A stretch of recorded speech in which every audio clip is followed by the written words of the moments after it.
नमस्कार। आज हम एलआईसी की एक खास पहल बीमा सखी योजना की गहराई में जाएंगे। जी बिल्कुल। हमारे पास इस पे कुछ जानकारी है और हम समझना चाहते हैं कि इसमें क्या अवसर हैं और क्या मायने हैं इसके, खासतौर पे महिलाओं के लिए, मतलब वित्तीय स्वतंत्रता के नज़रिए से। हाँ। तो ये बीमा सखी योजना सुनने में तो एक पहल लगती है महिलाओं के लिए।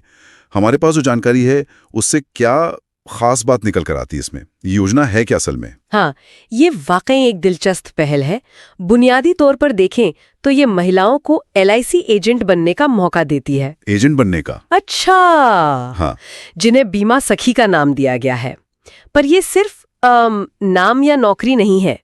इसके पीछे सोच थोड़ी गहरी है। ये महिला सशक्तिकरण का एक जरिया बनाने की कोशिश लगती है। हाँ, अच्छा, सशक्तिकरण। और उम्र वगैरह का क्या है?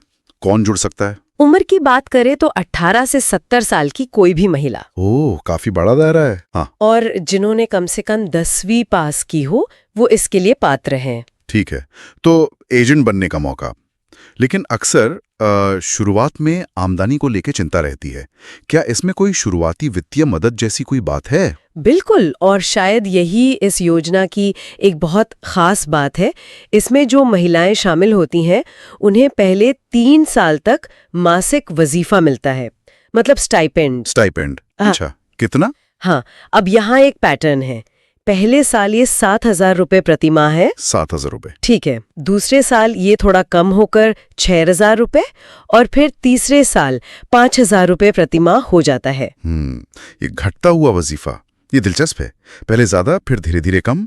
क्या इसके पीछे कोई खास सोच है? लगता तो यही है। ये काफी सोचा समझा कदम लगता है। शुरुआती 7,000 रुपये एक मजबूत सहारा है। हाँ, शुरुआत के लिए तो अच्छा है। हाँ, ताकि महिलाएं बिना किसी खास वित्तीय दबाव के काम सीख सकें, जम सकें। लेकिन धीरे धीरे इससे कम करके शायद ये पक्का किया जा रहा है कि बीमा सखी सिर्फ वजीफे पर ही न टिकें। अच्छा, मतलब कमीशन पे फोकस करें। हाँ बिल्कुल। पॉलिसी बिक्री से जो कमीशन मिलता है उस पर फोकस करें और सही मायने में आत्मनिर्भर बने।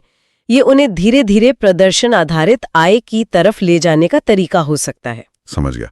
पर क्या ये वजीफा मतलब मिलता ही रहेगा या इसके लिए कोई शर्तें भी हैं, जैसे कोई टारगेट या कुछ? हाँ, एक महत्वपूर्ण शर्त है इसमें। दूसरे और तीसरे साल वजीफा जारी रखने के लिए ये जरूरी है कि पिछले साल जो पॉलिसियां बेची गई थीं उनमें से कम 65% सक्रिय हों, मतलब चालू रहनी चाहिए। 65%? ओह, ये शर्त तो काफी अहम है। हाँ, बहुत अहम है। इससे सिर्फ पॉलिसी बेचने की होड़ नहीं रहेगी। सही बात है। बल्कि अच्छी सलाह देकर सही पॉलिसी बेचना और ग्राहक के साथ लंबे समय तक जुड़े रहने पर जोर रहेगा। मतलब गुणवत्ता पर ध्यान है, सिर्फ संख्या पर नहीं है। बिल्कुल, गुणवत्ता मायने रखती है। और हाँ, वजीफे के अलावा कमीशन तो है ही, जो आगे चलकर आय बढ़ाने का मुख्य जरिया बन सकता है। ये 65% वाला आंकड़ा वाकई सोचने वाला है। ये निरंतरता और गुणवत्ता पर फोकस दिखाता है। अच्छा, और ये योजना किन महिलाओं को ध्यान में रखकर बनाई गई है? मतलब क्या ये शहरी कामकाजी महिलाओं के लिए है या इसका फोकस कहीं और है? जानकारी के मुताबिक तो इसका खास फोकस ग्रामीण और अर्ध शहरी इलाकों की महिलाओं पर है। ग्रामीण और अर्ध शहरी? अच्छा। हाँ, इसके पीछे शायद दोहरा मकसद हो सकता है।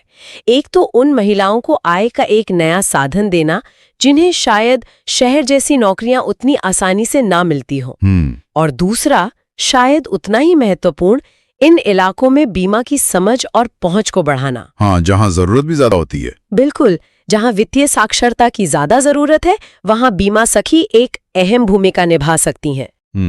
तो ये सिर्फ व्यक्तिगत कमाई का जरिया नहीं है, बल्कि समुदाय स्तर पर भी वित्तीय जागरूकता फैलाने का एक माध्यम बन सकती है। हाँ बिल्कुल। अच्छा, क्या ये सिर्फ एजेंट बनने तक ही सीमित है या इसमें करियर में आगे बढ़ने के भी कुछ मौके हैं? यही एक और दिलचस्प बात सामने आती है। ये सिर्फ एजेंट बनने पर ही खत्म नहीं होता। अच्छा। हाँ, जानकारी ये बताती है कि जरूरी ट्रेनिंग और अनुभव के बाद बीमा सखी भविष्य में विकास अधिकारी, मतलब डेवलपमेंट ऑफिसर बनने की दिशा में भी कदम बढ़ा सकती हैं। अरे वाह, डेवलपमेंट ऑफिसर! जी। तो ये सिर्फ एक काम शुरू करने का मौका नहीं, बल्कि बीमा क्षेत्र में एक पूरा करियर बनाने का रास्ता भी खोल सकता है। ये तो बहुत बढ़िया बात है। अगर कोई महिला इस योजना से जुड़ना चाहे, रुचि रखती हो, तो प्रक्रिया कैसी है? क्या बहुत मुश्किल है आवेदन करना? नहीं, प्रक्रिया तो सरल रखी गई लगती है। LIC की जो आधिकारिक वेबसाइट है या फिर नज़दीकी शाखा है, वहां से संपर्क करके जानकारी ली जा सकती है। ठीक है। और दस्तावेज क्या चाहिए होंगे? जरूरी दस्तावेजों में सामान्य चीजें ही शामिल हैं, जैसे उम्र का प्रमाण, पते का प्रमाण और शैक्षणिक योग्यता का प्रमाण पत्र। मतलब वो 10वीं पास का सर्टिफिकेट। हाँ, कम से कम 10वीं पास का सर्टिफिकेट। और क्या कोई सीधा संपर्क सूत्र भी दिया गया है, अगर किसी को और जानकारी चाहिए हो या कुछ सवाल हो? हाँ, जानकारी में एक विकास अधिकारी योगेश शर्मा, उनका जिक्र है। वो बोरीवली मुंबई शाखा से हैं। मुंबई से। हाँ।